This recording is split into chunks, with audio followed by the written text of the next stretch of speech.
Hello and welcome to the Cinementalist podcast for Cinementalist.com. My name's Andy. Sitting next to me is Floki, our bearded dragon mascot, and sitting opposite me is Liam. How are you, dude? Yeah, I'm good, man. Good to see you. How you doing? Yeah, good to see you too, man.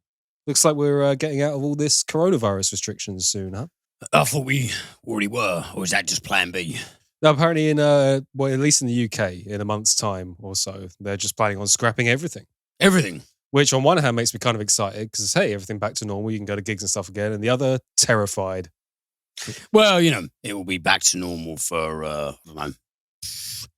I don't know. Do you want to hedge your bets? I don't know, maybe 4 months max, just a wild spitballing number. I mean, my next bet, and I really hope I'm wrong on this, but I think Ebola. I think Ebola will be the next thing we go through. The whole, shitting yourself to death, both ends. I can see that happening. We're free. Sometime later, 500,000 dead. Yeah. If this is the first time listening to the Cinementalist podcast, yes, indeed, we are dark. Just like, the lampposts now have speakers fixed from going, curfew's over, get back in the pods. Let's be careful what you say as well. We don't want to do a Joe Rogan and get completely, to do the apology letters, Spotify.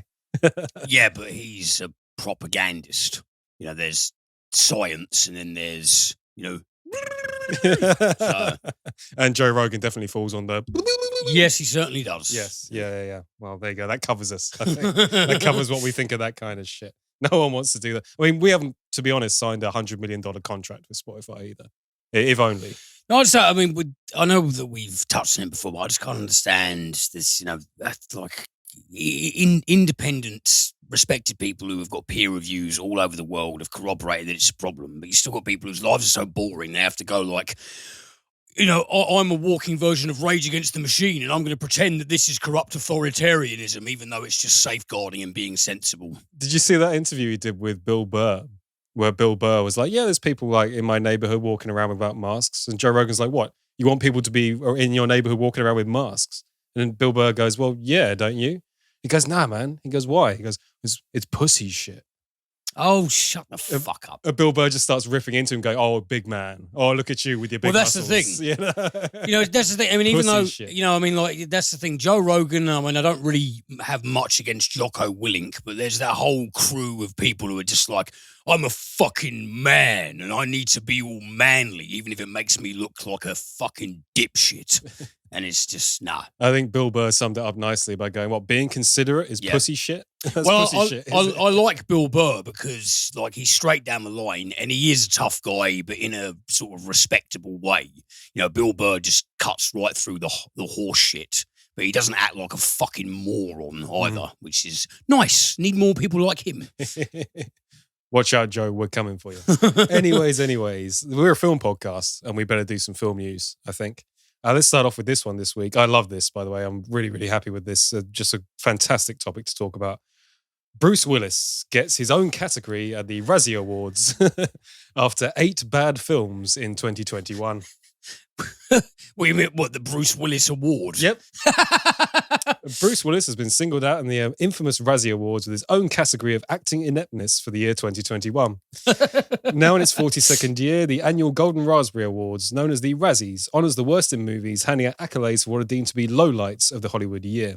A new special category was also introduced at this year's awards, Worst Performance by Bruce Willis in a 2021 Movie. The die-hard actor, 66, went up against himself 8 times within the category, listing all 8 of his forgettable films from the year, including American Siege, Apex, Cosmic Sin, Deadlock, and Out of Death. Meanwhile, the film version of a musical based on the life of Diana, Princess of Wales, led the nominations at the awards, being put up for the likes of Worst Picture and Worst Actress. You loved Cosmic Sin, didn't you? Cosmic Sin was my pick on our end-of-year roundup for the worst thing I've seen all year. I'll tell you what that article doesn't mention, actually. I was thinking about it earlier. I think, actually, Midnight in the Switchgrass.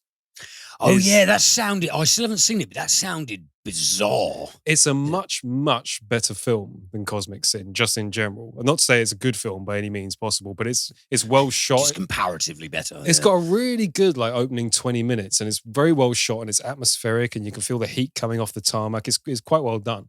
And it's also got a really good Megan Fox performance, which was a surprise for me because I never particularly rated Megan Fox. And actually, she's very, very good in it. Unfortunately, she got saddled with a man who looks and acts like a potato. And literally, I mean, in Cosmic Sin, I was laughing at Bruce Willis. In Midnight in the Switchgrass, I was genuinely worried for him. So is it like 90 minutes of Megan Fox carrying a might as well be dead Bruce Willis? Yeah, literally. I mean, there were points in it where I thought, in Cosmic Sin, it was like he couldn't be bothered to read the script, and that's really, really funny. Like his line delivery was awful. In Midnight in the Switchgrass, it was, you want to put someone by his trailer and take care of him and go, Bruce, do you want to just go and get a burger, man? Because you're obviously having a bad day. It's quite a painful watch, actually. And for an actor that has delivered so many great performances over his career, I mean, he's always been known as a bit of an arse to work with and a bit grumpy and et cetera, et cetera, et cetera. But he has delivered some landmark performances. And to see him just get to this state where it seems like he can't be bothered to read the lines. That's the most amazing thing. All of his delivery's gone. And I've never seen a big name actor do that before. Even if you think about like Brando at the end of his career, I mean, his performances weren't good, but they were at least, you could tell he was at least trying to give it something. Well, I don't know. I mean, you can watch like a million interviews with Bruce Willis in the late 80s and going throughout the 90s when he was actually at his sort of zenith, when he was making all the Die Hard films, the first three of which are great, but also around the same time he was doing, The Sixth Sense, but also earlier, stuff that I've rated as very enjoyable fluff, like The Last Boy Scout. You watch the evolution of those interviews, he actually comes across as a reasonably okay dude. But he's just become such a fucking arsehole over the years, so obstreperous in an uncalled for way. The guy is just a knob, and he seems to be convinced that phoning it in amounts to, it's basically, well, I'm Bruce Willis, so if I want to be fucking lazy in my career, I still deserve the same reverence that I got in, the erstwhile reverence that I got. And it's just disappointing. Yeah, I mean, Cosmic Sin and Midnight in the Switchgrass, I got sent screener copies of those. And I was very glad of it because if I paid money, I would be genuinely pissed off. I mean, a little bit miffed. I ripped into those films because, I mean, Midnight in the Switchgrass, like I said, is not actually that bad a film, but I ripped into them because they're actually asking for money. And they were both that bad that I thought, you can't. You can't. If he'd recast Bruce Willis, I might have even given Midnight in the Switchgrass like a 6 out of 10 or something like that.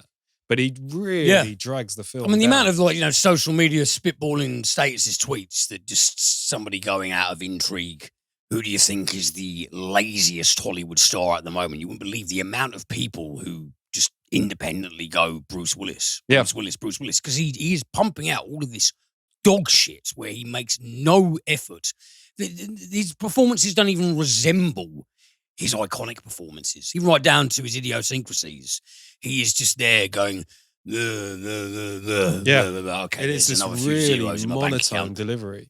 And I mean, Cosmic Sin, I would actually recommend for a laugh because I howled laughing. You made that sound utterly hilarious. You need to see it. My particular favorite moment in that, by the way, is Bruce Willis in his spacesuit and everything goes down to this alien planet. And he goes into a sequence of caves with this team behind him. And he begins hallucinating that his dead wife is in this cave. And they have like a sort of ethereal dance sequence where it's obviously within his mind, but something's playing with him, something's messing with him, and he's seeing his dead wife again. And she sort of wraps herself around him like a ballet dancer, and it's like a tender moment. And then one of his team comes up behind him, shoots her in the head. He pauses for a second and goes, "Let's keep moving." Honestly, I lost my fucking shit.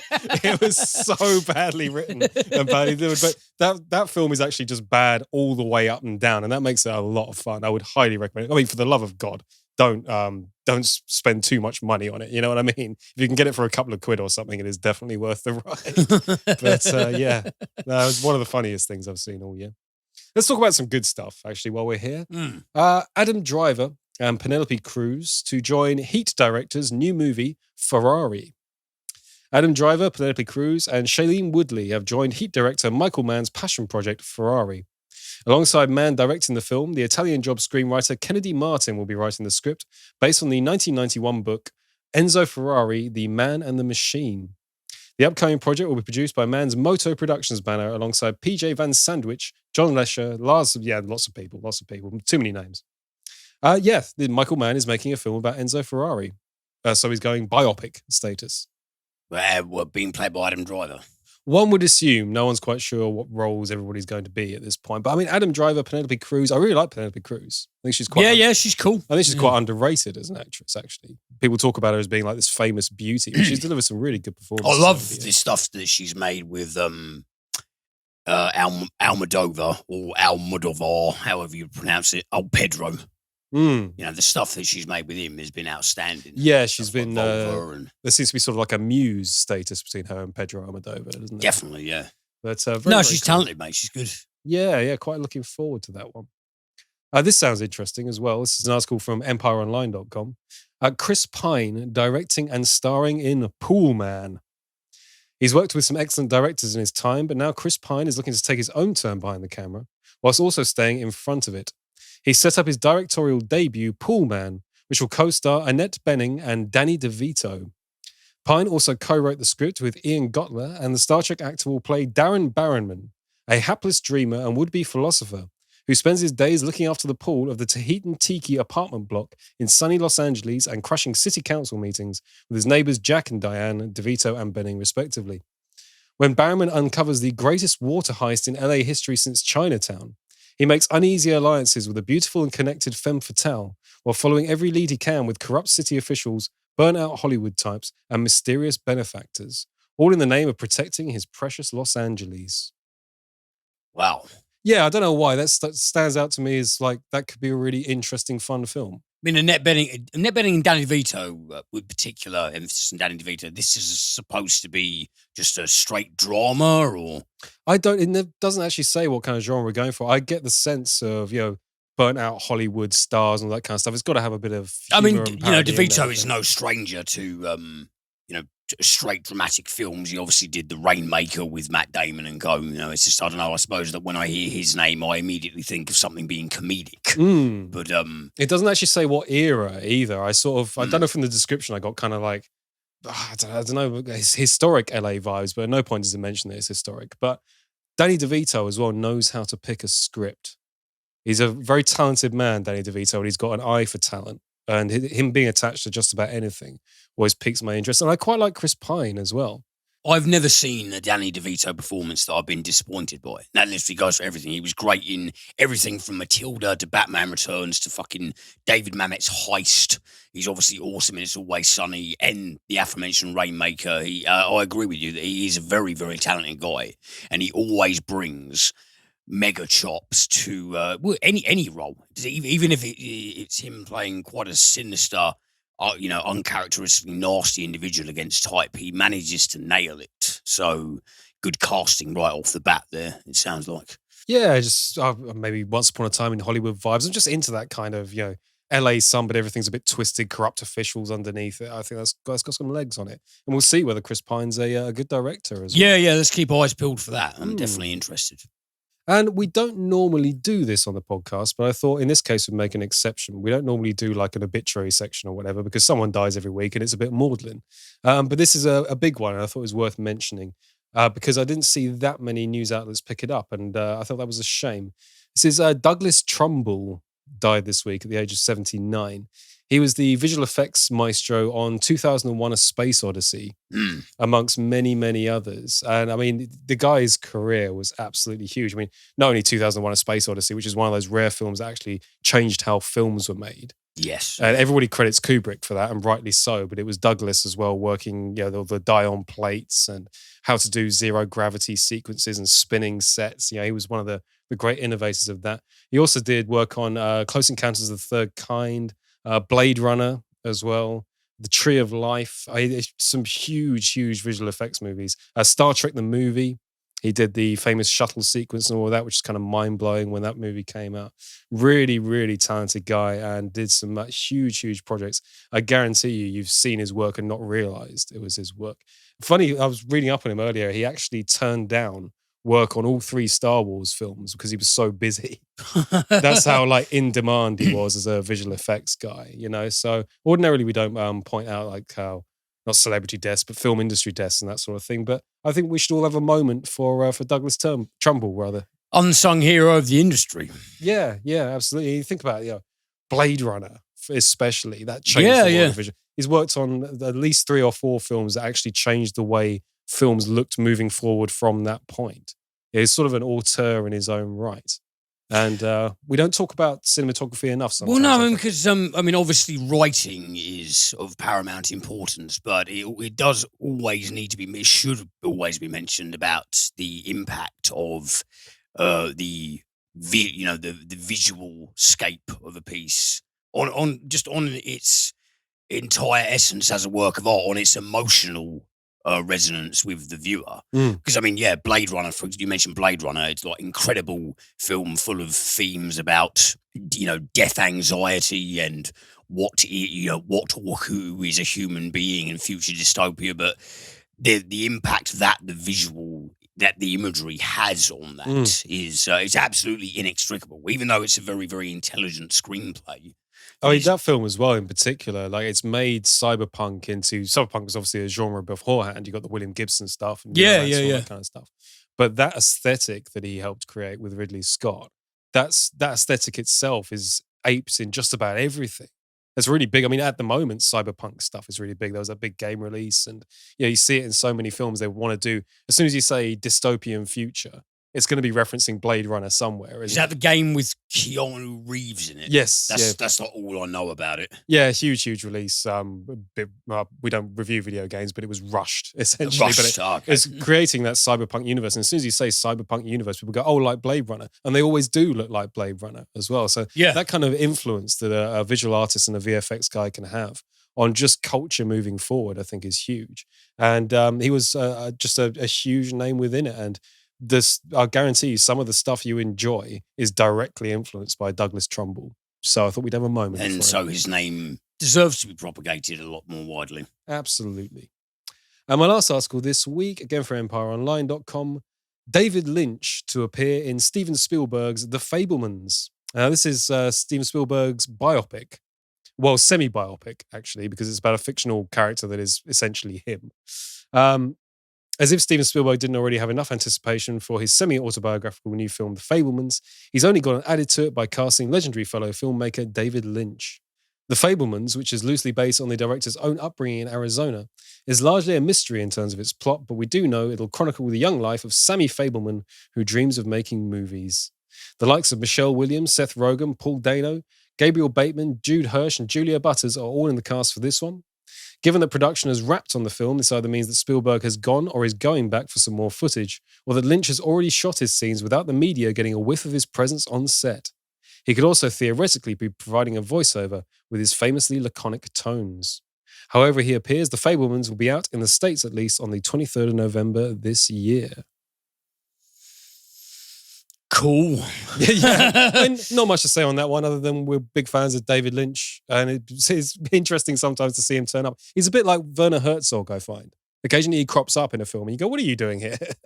Well, I love his, I still lamentably have yet to watch the entirety of the third season of Twin Peaks, but I love his turn as the deaf FBI agent in the first couple of seasons, because it is just hilarious and so well done.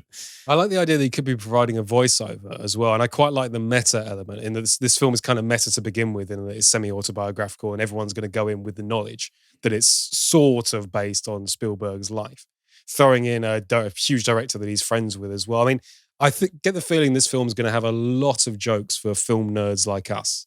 I get the film will be able to pick through this one and go, he's aping this, he's referencing this, that kind of stuff. And I'm all down for that kind of shit as far as I'm concerned. So I thought as well, after the news last week in which we weren't excited by any of it, this week I've done my damnedest to put together things we might be excited by.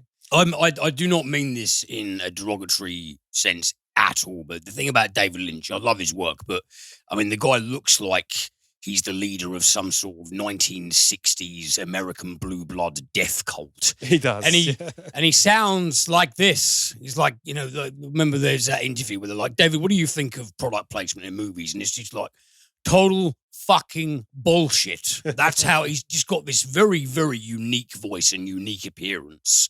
And I love the man's imagination. And to hear that he's cropping up in a Spielberg at least semi-biopic is very, very strange, but I'm also excited to see it. And intriguing, yeah. Well, 23rd of November is the slightly spurious date for that That'll one. come around like nothing. Yeah, it'll be right before my birthday. The years, they keep on coming. What are you, 50 this year? Yeah, well, might as well be. My lungs and my heart are at this point, I'm pretty sure, yeah.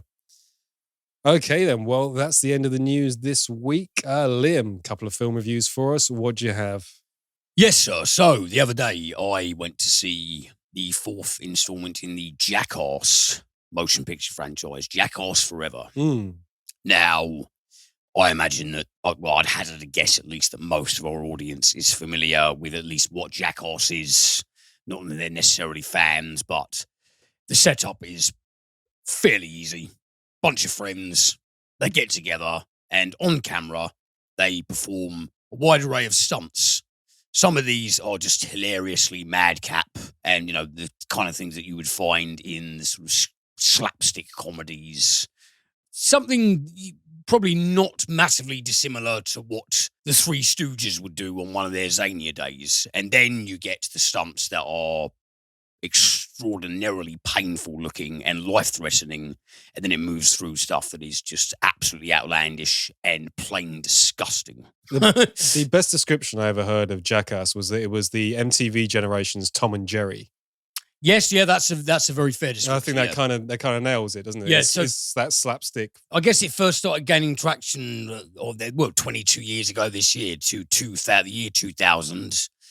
You had Jeff Tremaine, who is in the director's seat this time around again, and Spike Jonze teaming up with Johnny Knoxville to create this crew of completely deranged and essentially fearless stunt performers who are just out and out, well, raving fucking lunatics. But also they have this really, really beautiful camaraderie. So Johnny Knoxville, the de facto leader, who is going to be 51 next month, and friends Steve-O, Chris Pontius, Dave England, Wee Man, and Deja Erin, the hardcore sort of classic old school crew, most of whom are now in their early to mid 40s, as I mentioned.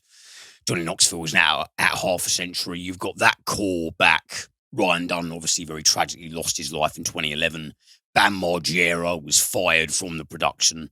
But you have that nucleus there, along with a couple of newcomers, such as Poopies, a man named Poopies, Rachel Wolfson, who is the first female member of the Jackass crew. Oh, that's interesting. And Eric Monaco, who is a young British dude. Oh, and sorry, I'm so remiss of me to not mention good old Preston Lacey is in there as well. Superb. He's obviously one of the most valued members. So it is Jackass. They've reunited. The third film was, a decade ago now. So now they're back together 10 years later. And marvelous, absolutely insane opening sequence that sort of apes old, what is the formal term for it? The kind of movies that Japan, the kind of movies that the old Japanese 50s Gojira films used to kaiju films. There's this opening scene that's sort of using like a model city opening scene that apes that sort of film genre that is created via the most grotesque and juvenile means. I know that sounds a little bit strange, but I don't want to spoil anything about this. Sure. Even though it's not, couldn't really call this a narrative-driven film, but nevertheless, I don't want to really give anything away about it. It strikes me as quite difficult to review this, actually, because you don't want to give away any of the stunts. Well, that's the thing, because it is a film, but just not in any typical sense. You know, apart from there's a camera and there are some people. Yeah. Apart from that, it deviates from what we're typically used to. But the old gang, they're rounded up together again. And early on in the film, Steve-O is talking about how in the last movie, we talked about how it was, 10 years since the first film and 12 years before we all started. Now it's like Jackass Forever, 22 years after they first started gaining traction. They've lost friends, either through death or just unfortunate acrimony and differences of personality or creative differences, etc., etc. But so throughout the film, you have this sort of kind of poignant narrative in a retrospective capacity interweaved through all of these absolutely demented stunts. Now, people who are familiar with Jackass will obviously come into this expecting demented stunts, but I think that ever since the guys were last together, there's nothing about them that's dissipated. Are they completely and utterly 100% as up for just putting themselves in risk of extreme pain and possibly lasting physical damage? Are they as up for that as they always were? 100%. Are they as up for absolute nauseating, disgusting pranks as they always were? 100%. But in this one, there are a couple of moments in this film where I was like, okay, this isn't making me wince. This isn't making me feel sick. I'm actually scared.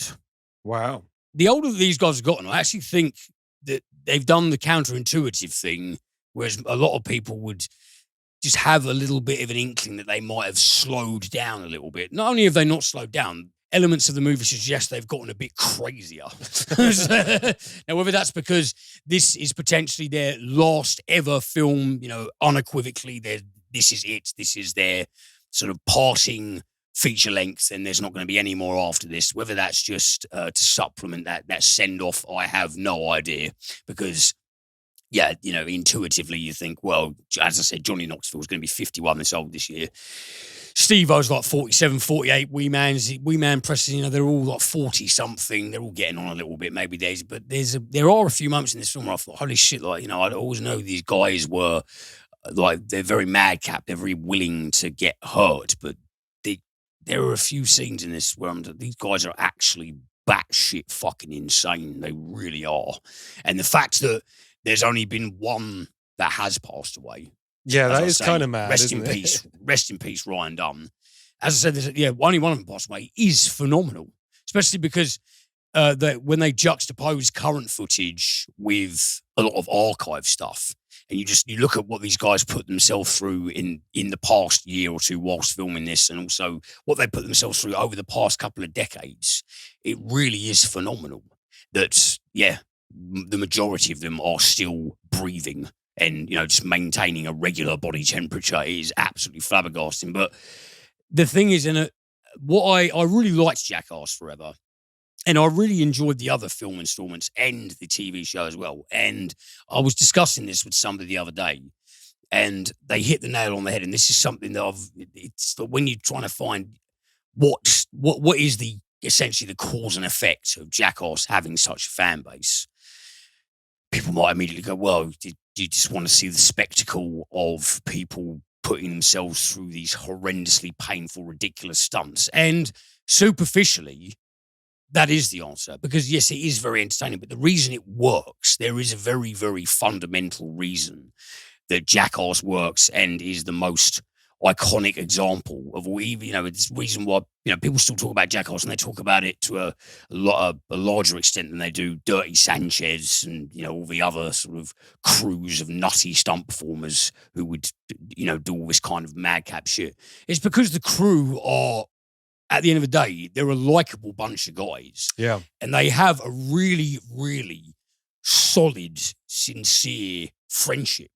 That is the secret of Jackass. The secret of Jackass is the friendship of Johnny Knoxville and Steve-O and Wee Man and Preston and Chris Pontius. You can always tell they're having a fantastic time. Yeah. You can tell these guys, they basically all consider themselves, they're all best buds. They all care about each other very much, and they all have the time of their lives doing all of this horrendous shit to one another and sending each other to hospital and laughing at each other, especially when one of them or several of them are howling in unimaginable pain.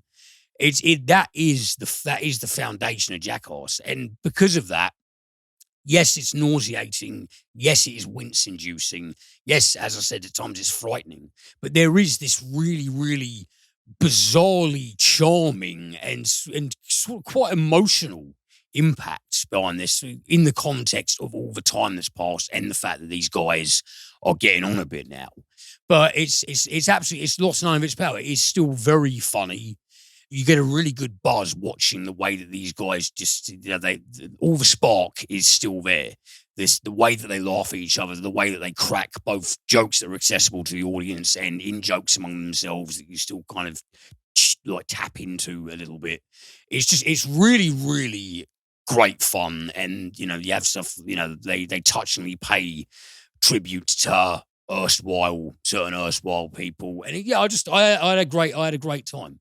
It's what you expect, but it does have a sort of a counterintuitive undercurrent of poignancy that was very welcome, and it was just really, really nice to see. And I'm glad to see that they've still got that magic. And I think that they're also fucking crazy that come Johnny Knoxville's 60th, they're all going to be like, yeah, let's go again. I'm so pleased to hear that, actually, because I've been looking forward to this one. They've always made me howl like a demon laughing at them. And as you said, I think that's absolutely right. It's the camaraderie that makes it. Yeah, that's the push. That's the underlying. Yeah, that's the thing. It's a back in the saddle and a retrospective, and it all just weaves together so nicely. Yeah, if you get a chance to see it, go along and pot your butt in a cinema seat. I'm going to be seeing it this week. I think it's great. Really looking forward to it. Really, really enjoyable, man. And next up, this is another one that I've been looking forward to with some considerable degree of excitement because, as I mentioned on the premium episode the other week, I reviewed Unsane because I'm a really big Steven Soderbergh fan. Love Unsane, sexualized videotape, the limey, out of sight side effects. I'm not too crazy about his more high profile Hollywood leaning stuff. I'm not that mad about the Oceans films, etc., and Haywire with Gina Carano's whatever. But for the most part, really like Soderbergh. And his latest one, this is called KIMI, which is stylized in all capitals KIMI.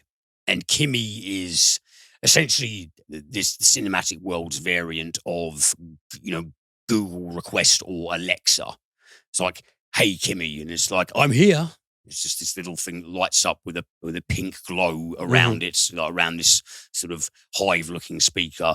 And these things are just ubiquitous, essentially. Throughout this film, there's essentially no home, seemingly in America, that doesn't have one of these. They're the brand spanking new, cutting-edge, shit-hot piece of technology that makes everything more convenient. What is the thing that The Onion said? This is the one thing you absolutely have to fucking own if you don't want to feel like a hillbilly living in some hillbilly shack somewhere. It's essentially what KIMI is marketed as throughout this film's universe. And we are introduced to the principal character, Angela Childs, played by Zoe Kravitz. Now, all I knew about Zoe Kravitz was that she's the kid of Lenny Kravitz and Lisa Bonet. I lamentably have not actually seen her in anything else, to my knowledge. But I actually wish I had, because Angela is, she's a tech worker. She's a young tech worker, sort of late 20s, early 30s. I think similar to her age in real life. She's living in Seattle, and her job is to go through, on her laptop and stuff, she goes through completely anonymous data streams related to the KIMI device. So, she works for the Amygdala Corporation, who are the creators, the manufacturers and marketers of the KIMI device. And she goes through completely anonymous data streams. Nothing can be traced back to the individual user. And she goes through sound files where she picks up on users trying to request something of KIMI that KIMI is unable to fulfill. Doesn't recognize the request because of programming, and her job is to sift through it and see that if she can correct the error, so it can actually sort of tweak KIMI's AI so that it will be better better for the customer next time around. And she does this pretty much 6 days a week, and she's got a bit of a dalliance going on with. There's a young man who lives in the apartment across the way because she's agoraphobic, so she virtually never leaves her flat. But there's a guy that she lives across the way who she's got something of a romantic interest. It's sort of a fuck buddy thing going on, but some teasing at a burgeoning romance. And there's a sequence where she texts him and says, "Oh, there's a food truck outside of the apartment. I'll meet you there in like 10 minutes and we'll get a bagel and, just hang out." But when she tries to leave, she has a very severe agoraphobic attack and near enough faints onto the floor and can't go through with it. everything else, including her appointments with her psychotherapist and also her dentist, all of her loved ones, they all have to be carried out over Zoom, FaceTime, etc. She is very much a prisoner in her own abode, as most people with agoraphobia are. And so one evening, after a tryst with the man across the way doesn't end as sort of happily and merrily as it should do, she is going over some work bits and she's listening to a data stream. And she hears a rather disturbing scream. And it's the scream of a woman. And it sounds very much like a woman being assaulted. Angela starts to think, well, this is really sounding like a murder. Very, very distressing. And she emails one of her supervisors with the sound file, who calls her over Zoom and just really indignantly says, why the fuck are you sending me this? Don't ever send me anything like this again. This is nothing to do with us. Our device, it picks up things like this all of the time. This is none of our business. Just forget you ever saw it. Just leave it the fuck alone, and don't call me with shit like this again.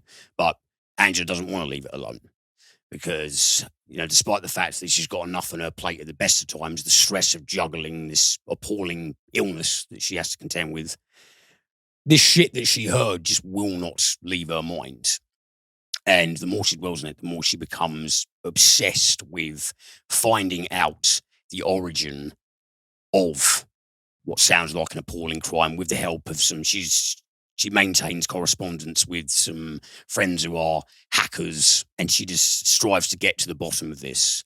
And she finds herself coming up against some pretty nasty bureaucracy and upper resistance, and people just trying to cut her off every step of the way. And this is juggled with just her day-to-day life of attempting to get anything done whatsoever, with her extremely limiting not only agoraphobia, but it also seems that she has some other stress disorders and stuff like that as well. She's juggling a shitload, and so now she's thrust into this potential conspiracy with some very, very dangerous people, potentially high up in the corporate world. And so, yeah, it's basically, I tweeted about it earlier, it's basically stuff like The Conversation and Blowout with De Palma and Coppola. It's that, all technologically updated for 2022. Okay, so it's basically like that. Really, really enjoyed this one. Forgot to mention also, it's written by David Coop, who also wrote the likes of the 1993 Jurassic Park, Carlito's Way. He's a screenwriter with some really good hits under his belt. And this is Soderbergh doing one of his smaller films that really illuminate his idiosyncrasies as a director. Those are the films of his that I really, really love. And he takes a lot of old Hollywood type narratives, such as what you see in Rear Window, and he gives them that very, very strange, unusual, almost avant-garde spin. And that's exactly what he's doing in KIMI. You have a really great central performance from Zoe Kravitz. So I absolutely loved her. That's why I said I sort of feel some sort of lamentation for never seeing her in anything before, because she is great as Angela. Totally believe her as this sort of agoraphobe with a high stress job who just needs every single day for getting the most mundane task done. Just seems like an absolute fucking headache. And Kravitz carries that brilliantly. Great screenplay, really measured, full of lots of suspense. Even the little details, even her in conference with her dentist is just like, it just seems like a very comprehensively thought out script. Then I really, really liked that. And there's a great sort of atavistic soundtrack. You know how, especially in the late sort of 80s and early 90s, there's a particular kind of pattern to a film's score, especially a suspenseful film. I don't know if you know exactly what I mean when describing this, but there's sort of like whimsical orchestral scores, but they also have a very discernibly sinister underpinning. It feels like a very sort of throwback original soundtrack, and that's something that really, really bolsters it as well. And there's also a good, very, very subtle and deft element of satire, as in the way that the script satirizes this ubiquitous device and sort of like the age's over-reliance on technology that just makes everything as convenient as fuck. there is a satirical bent to it, but it's very, very subtly done, and I really, really appreciate that. I think that KIMI is basically it's a fun and smart thriller. It's not mind blowing in terms of its narrative, but what Soderbergh does with his directorial skills, he really, really infuses this with just a brilliant. The way that he makes it stressful and just glues you to the screen and makes it fun, but also provokes food for thought. It's a really, really class act. I liked it a lot. So, excellent. Yeah, definitely, if you can get hold of KIMI, check it out. Check it out ASAP. Yeah, it wasn't on my radar, that one, but I will give it a look. Yeah, definitely, man. Cool stuff. Okay, then. So, TV of the week. Or this week, not really TV of the week, because I have a documentary film and then a docuseries that I'd like to talk about. Oh, we're back in this seat. Nice one. We are indeed, yes. We are back in. Andy's been watching some true crime / documentary stuff. He's decided to put it in the podcast because he has things to say. And I like my little finish off there. Things to say. Yeah. Yeah, check it out. Very nice. Late night with CINEMENTALIST. Yeah. The anticipation is yeah, too much. Pungent. Too much.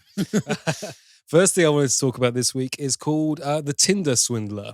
And this has been quite a big deal on Netflix since it came out. It's a documentary film. Billed as a British true crime documentary, made in the UK, but it spans the world, really. Directed by Felicity Morris, and it was released on the 2nd of February this year. And this starts out interviewing a young Norwegian woman living in London. And she talks about what I would classify as sort of her Tinder obsession. She's a young woman, very, very pretty, looking for love in London. Young Norwegian woman just looking to make connections and try and find her Prince Charming, really. And there's a bit of a discussion about why people use Tinder in the first place. Obviously, some people use it just for hookups. Some people use it to try and find someone they can continue the rest of their life with. And it's a way of sorting the wheat from the chaff in that kind of way. Yeah. But anyway, she spends a lot of time on Tinder, and she was flicking through her recommendations one day when she found what looked like a very, very eligible bachelor indeed. This is a young man called Simon Lviv. And he had all these photos where he looks very, very handsome, always wearing these sort of shaded sunglasses, and many photos of his sort of fabulous lifestyle. Traveling around the world, private jets, photos of him on gorgeous beaches, and a bit of an entourage around him as well. And she saw that they had some similar interests, and she thought, fuck it, why not? Let's go and meet up with this guy. So she meets him at a very, very fancy hotel in London, and immediately they hit it off. They find that actually there's, beyond his considerable wealth, and they go out to a super fancy dinner. They're in this really high value location. They actually find that they've got something of a personal connection between the two of them. And he says, you know what? I work in the diamond business, and I'm actually the son of a famous diamond magnate, and that's where my money comes from. I spend a lot of my time traveling around the world attending meetings. But you know what? We're having a really good time. I feel a good connection with you.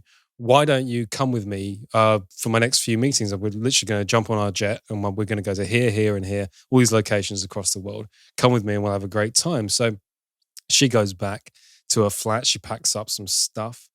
She starts messaging her friends as well, saying, oh my God, I've met this amazing guy. He's going to whisk me away. They all start warning her, going, oh, this sounds a bit shady. Are you sure? But to be fair, he's got huge amounts of the trappings of wealth surrounding him. He's got this huge Russian bodyguard. He's wearing entirely Gucci and Prada. He's wearing a Rolex watch. Once she gets picked up with all of her gear, she gets taken to this beautiful private jet and gets whisked off on this sort of amazing 2 weeks ride. And after a while, he says, look, I've got a lot more meetings coming up. I'm not going to be around much. This will be pretty boring for you. Why don't you go home for a bit and I'll get in contact with you. So jet takes her back home. Rolls-Royce drops her back off at her flat. And she thinks to herself, maybe that's it. Maybe this is the kind of guy that he is. Maybe he just has a 2-week fling or whatever. But I hope not, because it seemed like we really had something special going on. Anyway, to her delight, a couple of weeks later, he gets back in contact with her and sends a sequence of messages and voice notes on WhatsApp and that kind of thing, flowers to her house. He whisks her off again and meets up with her. She goes to see her parents in Oslo for a bit. He flies deliberately to Oslo to come and see her. She's going, oh my God, this guy actually really does genuinely seem interested in me. He's not sort of a fly-by-night kind of guy. Anyway, as things move on and on, She gets a phone call late one night while he's away on business. Not a phone call, a WhatsApp voice notification saying something's gone terribly wrong. My bodyguard, I believe his bodyguard's name is Peter. He's been stabbed. I'm in serious trouble. And she gets some photos of this Russian bodyguard in the ambulance with blood pouring from his face. Yeah, and Simon's there looking bummed and going, things are going crazy here. This is really bad. And she goes, oh my God, what's going on? And he says, well, look, I didn't want to tell you this before because I didn't want to worry you, but being in the business I'm in and having the connections I have, it's a dangerous game because of my wealth and because of my money. I have enemies that are after me. And occasionally, this is why I have this security team around me. Occasionally, someone tries to kill me. And I didn't want to freak you out or anything, but that's what's happening right now. And I need to sort of go on the run for a bit. I'll still see you. I can fly you out to certain locations. I can come and see you at points. But things are getting really, really tense. And my security team don't want me to essentially make my location known. Essentially, she goes, oh my God, that's terrible. And this is the point where his bank account, unfortunately, becomes locked. So he starts messaging her saying, look, I really hate to do this to you, but could you start loaning me some money? And so she's got a little bit of personal wealth behind her. So she starts loaning him bits and pieces. And initially, at the very least, he starts paying her back, starts making bank transfers and things, going, really appreciate you doing this. I'm so embarrassed by all of it. But here's some money back and I'll fly you out to here. And they're still having this fantastic lifestyle and everything. Goes, look, I've still got all my wealth, but occasionally it gets locked up and I need you to help me out. So we can sort of see where this is going, right? Certainly can. Yeah, I mean, this guy, Simon Lviv, which is very obviously not his real name, by the way. Would you believe it isn't a diamond magnate? His entire game was to essentially stack women on top of each other. What he'd do is entice a young woman by that initial routine of the wealth and the lifestyle and the private jets and all that kind of fancy stuff. Then say that his enemies were getting hold of him and his bank accounts were locked. Take money off of them, go on to the next girl, take her around the world using the money from the first girl, and then stack them one upon the other, upon the other, upon the other. Hence the Tinder Swindler. Yeah. The first thing to say, I think, is that the early part of this documentary is what I would describe as a little too slow. Everyone can see, I mean, as soon as you say the Tinder Swindler, I mean, it sort of puts all its cards on the table up front, right? Sure. And you've got quite a long setup where she's in love with this guy and she's obviously being gradually duped and you're sitting there going, why would you do that? And it would be very tempting for the documentary to take the aspect of, I guess, gold diggery. That these young women were impressed by the fact that he was so rich. And that's one of the reasons that, they went for him in the first place, or whether it's a personal connection or not. What I liked about this actually was it makes quite clear at multiple points that that's really not the case. The guy was extremely good at looking credible. That was his entire thing. I mean, you talk about a con man and a confidence man. The level of confidence and the level of con that he was able to pull off was so convincing. You actually do feel really sorry for these women. Well, that, especially the intricacy of his con. I mean, that is just, confidence trickery is this essentially, but just listening to that is extraordinarily cruel. Especially this young Norwegian woman, and there are other women involved as well that gradually get pulled in and their stories are told, but she stands out in particular, and the documentary was right to focus on her, is that you do really genuinely believe that she was in it for the connection. Yeah. That she could have had plenty of rich men if a rich man was what she wanted, but he was so good at getting emotionally underneath her skin. All these constant voice notes about how much, telling her personal details of his life, and that he mentions at one point to her, she notices some scars on his back, and he mentions that because he's Jewish, at one point he got thrown in prison in South Africa and they brutalized him because he was a Jew in a South African prison. I mean, really, really heavy stuff this guy pulled off, and did it with such a level of, in such a convincing nature. I mean, you can forgive these women when they're being put on private jets, when they're being picked up by Rolls Royces, when they're being taken out to 50 grand dinners and things. How is he paying for it if he's not the heir of a diamond empire? And up until recently, when you Googled this guy, you would see the Lviv family, which is a real diamond magnate family. He looked credible from all angles. So the documentary does a nice job of actually making you sympathize with these women and throwing aside, obviously she's had Twitter criticism and things of people on social media going, how could you be so stupid? Actually, it does a really good job of showing how convincing this guy was. And it's got a bit of a twist at the end as well, which is just one of those, head in your hands moments. So although it starts off slow, it builds up to a nice pace, and it's a very, very interesting tale. If you're a legitimately smart person, you're already aware of the fact that you shouldn't think a psychopath can't fool you because they can. All these people out there going like, "Oh, it's a psychopath! Like they couldn't outwit me." Yes, they could. Yeah, anybody can be duped. Absolutely could. It's very easy to look after the fact and say, "How could you be so stupid?" But this guy had a real amazing routine. Everything you described, he is a psychopath. To do that calculated level of exploitation. Just on a very carefully calculated, but also just in order to finance this whimsical jet set lifestyle where he's just indulging himself in all the food and sex that he wants. That guy is a fucking psychopath. Yeah, and those people can fool you just like that, and you're very stupid if you think they can't. Yeah, absolutely. Millions and millions of pounds. This guy is, and these women as well. They're now in. Most of them ended up taking out payday loans and that sort of thing. They're going to be in debt for the rest of their lives, in huge amounts of debt, like suicidal, I would describe levels of debt. Where you think, I'm never going to be able to pay that off. So heartbreaking and heart-rendering. Starts off slow, builds up to a good pace, and an important tale as well, because people like him are still out there. Well, yeah, that's where I'll leave that. Sorry, but fuck those Twitter character assassins as well, because you can tell they are the sort of people going like, "Oh, this would never happen to me." It's like, well, you always think that until it does. You don't have a clairvoyantal ability of somebody pulling the wool over your eyes. You never know how or when it's going to come, and you don't have the powers of prescience to stop it or intercept it. So. Yeah. And the second thing I want to talk about this week, this is a docu-series. It's called Real Detective. Okay, not familiar with this one. It's been up on Netflix for quite a while, actually. And I'll tell you why I haven't got around to this till now, actually. This is sort of based off of the True Detective idea, but essentially looking at real-life detectives and their most famous and the cases that stuck with them. Okay, yeah. And it's essentially got the setup of, you've got this talking head of the real detective and talking about the case.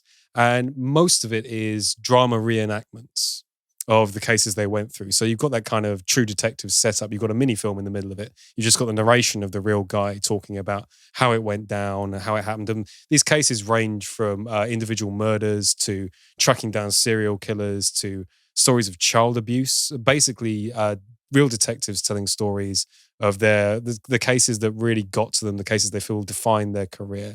And this docu-series rather, essentially does its best to put together these reenactments to give you some sort of dramatic idea of actually how it went down. And the reason I haven't got around to it is I am not a fan, mostly, I'd say, in general, of documentaries that lean too heavily on dramatic reenactments. Sure. Because the dramatic reenactments, although they're very helpful as a visual tool and they can be done very, very well, when a docuseries leans on them too hard, and generally they tend to be kind of a ropey standard, they tend to go up and down a little bit. I tend to get annoyed at the level of acting, etc., etc., etc. It's like you're watching a shitty film. Yeah, I suppose. Everyone knows those sort of Lifetime TV channel versions. Sure. Yeah. But I thought, actually, you know what? I love true crime stuff. I'll give this a go. My fears and my hopes were both allayed at the same time, because most of the reenactments in this show are actually really, really good. Surprisingly good. In fact, there's quite a few of these, and each episode is an individual case. It's all a different police officer. They're all American, I think, actually. From memory, I can't remember one that isn't. But the reenactments actually in general are to a level where there were a few of them where I was kind of disappointed to get to the end of the episode. Yeah. Because I was thinking, if there was a whole series of, say, these two actors as a buddy cop duo doing these sort of cases, I would watch it and really, really be into it. It kind of gives you a little taster occasionally of a detective series that isn't. You're just getting little bits of it. You think, well, actually, if that's so well done that I feel that way, then actually this is really, really compelling. There are a couple where I have to say the acting does let it down and the scripting does let it down. But I'd say it's probably got an 80% hit rate in terms of how well it does its dramatic reenactments, which is pretty damn good, I think. It's acceptable enough, isn't it? Yeah, so not a lot to say about this because I can't really give away any of the cases. I will say there is one in particular, which is the second to last episode of season 2, that I found absolutely harrowing. And it deals with child abuse on a very, very heavy level. And it's beautifully well done. It's a very, very well acted episode as well. Like I said, I mean, they go up and down. This is a particularly good one in terms of actors picked and the way it's scripted out. And just these pullbacks to the real guy talking about it and how much this emotionally unsettled him. We had to watch the last episode afterwards because the one next to it, the episode after that, is still a horrible case of murder, etc. But compared to the one before, it was like a palate cleanser because it was so horribly depressing. And that's not a critique. I'm not critiquing. The reality was depressing, and that comes through really nicely. So it's actually quite powerful stuff, this, when it gets it right. If you're a fan of true crime stuff like I am, if you're a fan of detective shows and buddy cop and all that sort of thing, these are little vignettes almost, little slices. And most of them are actually really, really quite well cast, quite well done, and compelling enough that you want more. It always leaves you wanting a little bit more at the end of it. So I thought it was worth mentioning, actually, because we cover a lot of true crime. And I think a lot of our listeners would enjoy it. And where can you find it again? This is all on Netflix. All on Netflix. You said it's the second to last episode of the second season. It's the particularly nasty one. Yes. Yeah. And they're all nasty in their own different ways, but that one really, really got to me. And I watch a ton of true crime stuff. I will put not necessarily a trigger warning on it, but you'll leave that one feeling like you want to do something else. But it sounds like because it's accurate. Sounds like trigger warning's kind of appropriate. Yeah. Really, I mean, it does sound extraordinarily heavy going. The entire goal of this show is to show the real life true detectives. And actually 80% of the time it really, really succeeds. So it's a good watch and it's a compelling piece of work. Well, I mean, I'm into that sort of shit as well, and 80% is good enough for me. So I'll need to stick that on my watch list. You'll know which ones I mean when you get to them. You know what I mean? You go, damn it, he can't deliver a line. This guy went to the Michael Bay Acting Tutelage Academy. Let's finish off then with a bit of trivia. And this week I decided to do Jackass. Awesome. Yeah, a bit of Jackass trivia to finish with. I don't know why I've rephrased that entirely. There was no need to rephrase it, was there? Let's start off with this one. Jackass derived from a controversial skateboard magazine. The origins of Jackass stem from a 90s skateboard magazine called Big Brother, which was once owned by Larry Flynt. Knoxville's Steve-O and Jackass co-creator Jeff Tremaine contributed videos and articles to the magazine. It gained some mainstream notoriety in 1998, when just as controversial radio talk show host Dr. Laura Schlesinger and her son were in a California skate shop called Beach Access and discovered a copy of the magazine sitting out, supposedly visible to children. Decrying that its images were pornographic, Schlesinger sued the shop's owner, Tom Moore. The case was dismissed, but Moore countersued, and eventually a settlement was reached. Well, good publicity, I think, probably. Yeah. For, and also, serves you right for being a Karen. Don't be a fucking Karen. People are just having fun. Before the name Jackass, the series was called Assholes. Sorry about my British accent on that one. We can't do ass. That should be our podcast name. Yeah. Arseholes. Yeah. Not even just the arsehole, just arseholes. Yeah, but with a British accent, you had to put the R in it. Yeah. It's always weird when we do ass. Fucking arseholes. Apologies. MTV insisted there'd be way too much work with all the censorship that would be required to make the show air. Thus, Jackass was born. Johnny Knoxville's real name is Philip John Clapp Jr. For his stage name, he decided to use his middle name and the name Knoxville after Knoxville, Tennessee, his birthplace. Yeah, I remember reading about that because I just thought, he's got such a cool name. It would be incredibly cool if it was his birth name, but extraordinarily unlikely, but yeah. While filming his role in the Dukes of Hazzard movie in New Orleans, Knoxville hung out with his friend Sean Penn and special guest Hunter S. Thompson, a hero of Knoxville's. Soon after, Thompson called Knoxville and left the following message on his machine. Johnny, we were just sitting here talking about you, and then we started talking about my needs. And what I need is a 40,000 candle power illumination grenade. Big bright bastards, that's what I need. See if you can get them for me. I might be coming out to Baton Rouge to interview Edwin Edwards, and if I do, I will call you, because I'll be looking to have some fun, which, as you know, usually means violence. What a fucking note. It's a good day when Hunter S. Thompson asks you for a grenade, isn't it? Obviously felt very comfortable with him. Very comfortable. Imagine Hunter S. Thompson just hanging out, surveying the antics of the Jackass group. I get the feeling he would have absolutely loved it. Yeah, big time. Yeah, for sure. When asked by MJ4 how many bones he's broken while filming Jackass, Steve-O responded, "If you count teeth, well into the 20s. The 47-year-old is known for partaking in some of the franchise's most outrageous stunts, which often land him in the hospital. But he found the question of which injury has been the most painful frustrating until he had a definitive answer after having third-degree burns on 15% of his body while filming a stunt for his own comedy special in 2017. He also went to hospital to treat burns while filming Jackass 3D, during which he also broke his nose and seriously injured his back when he was thrown down a flight of stairs for Jackass No. 2's closing credits.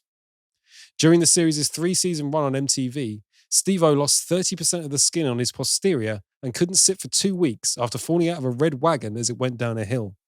When filming resumed, he once again suffered an injury when his nipple was blasted off by a BB gun. Yeah, one thing I may not have specifically mentioned in my review, but just not just in Forever, but just in general, what Steve-O and Danger Erin allowed to be done to them is insane. It really is. That ties nicely into this. The Jackass Injury Rich List via Novel Legal Funding is a sight to behold, with the crew racking up some eye-wateringly high medical bills across the course of their careers. The total estimated amount of injuries to the Jackass stunt performers is in the thousands, with Johnny Knoxville taking the crown of the most injured both through his number of injuries and total costs incurred. Knoxville has racked up a mammoth total of $8,663,000 in medical bills, followed by Erin McGehee at $7,380,000, and Steve-O sitting in third with a total of $5,820,000 during his career. Yeah, that sounds about right. Honestly, millions and millions in medical bills. I mean, I've filled out production insurance forms before and they're a bastard.